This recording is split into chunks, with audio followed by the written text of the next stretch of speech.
Football বিশ্বে চিরপ্রতিদ্বন্দ্বী দুই নাম ক্রিস্টিয়ানো রোনালদো এবং লিওনেল মেসি, কিন্তু এবার আলোচনায় এসেছে এক ভিন্ন খবর।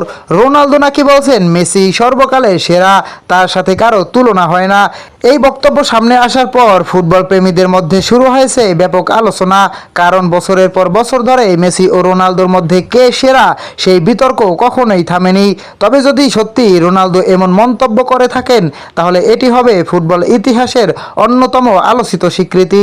মেসি তার ক্যারিয়ারে জিতেছেন অসংখ্য ট্রফি, ব্যালন ডি'অর এবং বিশ্বকাপ। মাঠে তার অসাধারণ ড্রিবলিং, নিখুঁত পাস এবং অবিশ্বাস্য গোল করার ক্ষমতা তাকে আলাদা উচ্চতায় নিয়ে গেছে। তাই অনেকেই মনে করেন মেসির মতো খেলোয়াড় ফুটবল ইতিহাসে খুব কমই এসেছে। অন্যদিকে রোনালদো ফুটবলের অন্যতম সেরা কিংবদন্তি, কিন্তু মেসির প্রতিভা ও অর্জনের প্রশংসা করলে সেটি ফুটবল প্রেমীদের জন্য বিশেষ একটি মুহূর্ত হয়ে ওঠে। প্রিয় দর্শক, আপনার মতে ফুটবল ইতিহাসের সর্বকালের সেরা খেলোয়াড় কে, মেসি নাকি রোনালদো? আপনার মতামত কমেন্টে জানাতে ভুলবেন না। ফুটবল ও বিশ্বকাপের সব আপডেট পেতে লাইক, কমেন্ট এবং সাবস্ক্রাইব করুন।